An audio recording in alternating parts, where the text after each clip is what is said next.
Hey guys, I'm Tech, and today we have a Husky 30-gallon compressor. This is 170 psi. If I'm mistaken, the model is C303H. So I had this thing for a while, and of course it failed all of a sudden. I'm getting psi maximum 40. Usually doesn't get past that. It takes forever to pump that in the first place. Since I had similar situation with my Craftsman compressors, similar issue, also became loud, stopped pumping air. Chances are this is where the problem is, since the motor is running, so we know the motor is good. We can't hear anything leaking. As you can see, there's still some air. Although I removed most of it, so it does pump a little bit of air, but not enough to make any significant difference. So there's something wrong here. My guess, because it's loud, and if it was quiet and it's louder than it should be, chances are the reef there is probably broken. So I'm gonna take off those two screws here. First, make sure it's unplugged, of course. I'm gonna remove those screws here, 1, 2, 3, 4, and we're gonna check it out to see if it's damaged. Sorry, I don't have a tripod here right now, so I'm gonna do it while you wait a second. All right, so I got this off, and for those screws I'm using 3/8.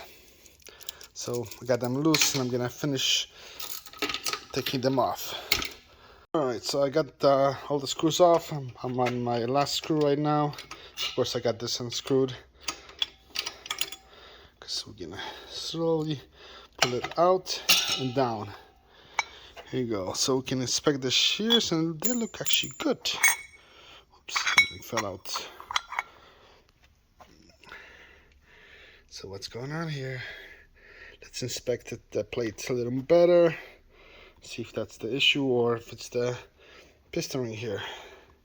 Alright, so after closer inspection, it appears this is actually fine. Usually one of those blades crack, but they seem to be still good, a little worn, I guess. Not perfect condition, but it's fine. So if you need a part number for this, let's see. This is the part number, 809-810. This is how it looks like. I'll try to have a link in the description if you're interested in finding it on the web. They're usually not that expensive, with under 25 bucks. See here, there's a little rust here, so that means it just will fail eventually.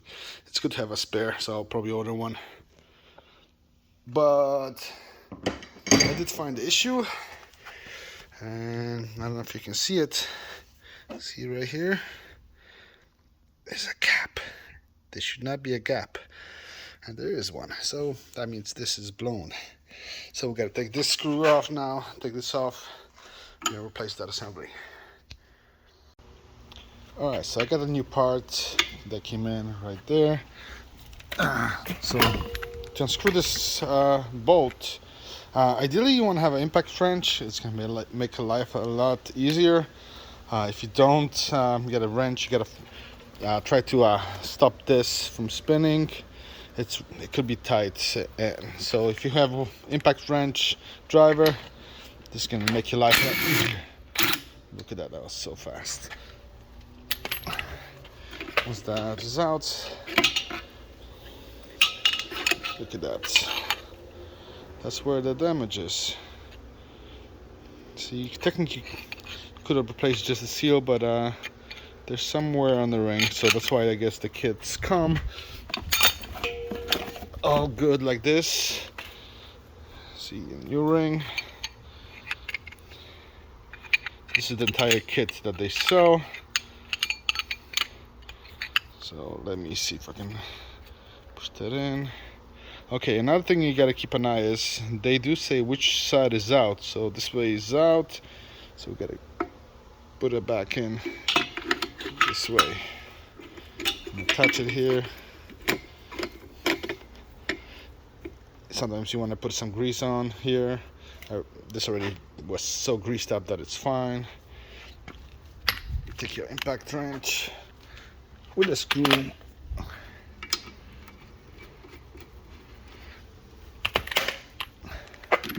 and screw it back in.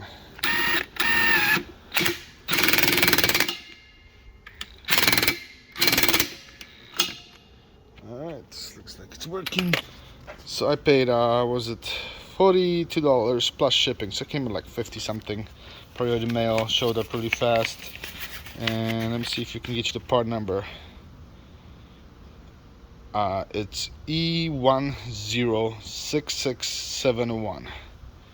Piston kit, 2.875 inches for Husky compressors. So that's it right here. So once you have that done, it's time to put it back together. One thing I'm not doing, but you probably should, it's highly recommended, that you actually, anytime you disassemble it, you replace those gaskets. I may have to do it later on. I guess we'll see. And of course, pay attention to the way it's set up.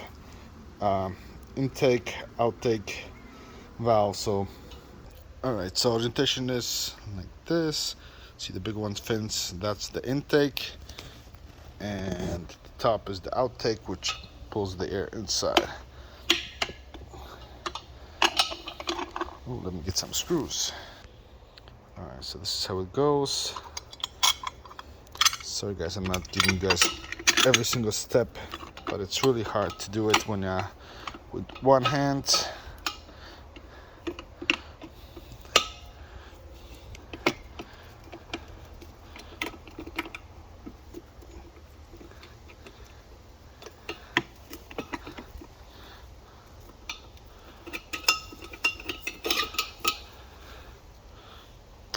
Let me just align this really properly first, and I'll get back to you guys. So I'm not gonna tighten this yet. I'm gonna put the screws in. Still loose. I gotta do the other two on the bottom here as well. But I also want to point out, look at the brushes. They have nice big long holders, but those already halfway gone. So if you're getting new ones by any chance, I can probably get a universal, but you will have to either clamp it or solder it. There's two there, one in the bottom here, and those are probably 75% gone from what I can see here. So that's something on our order list, I guess, for future. So we'll get that screwed in, tighten those bolts. Alright, get those bolts in. All we gotta do is attach this one now.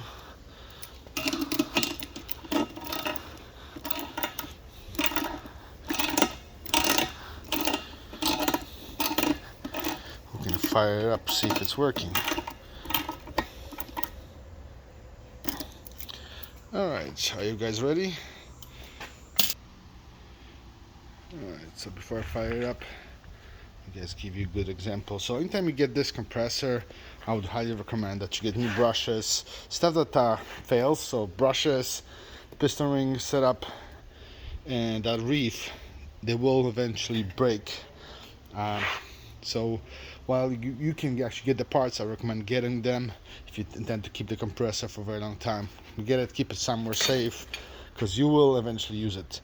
So let me fire it up and see if it's working.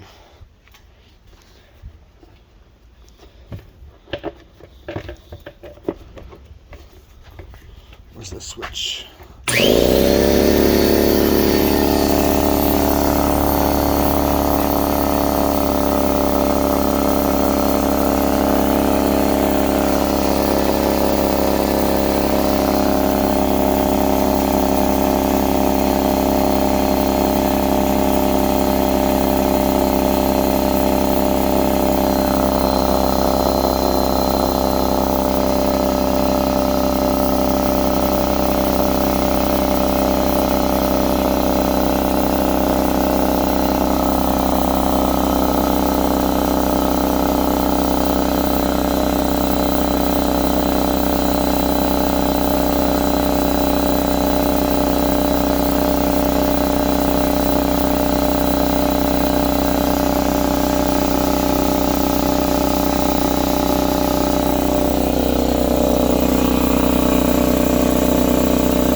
Let's see, do we got some pressure?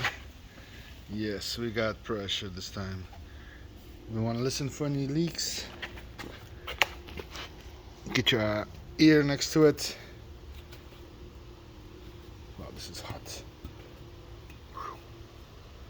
Ouch. Seems like it's working.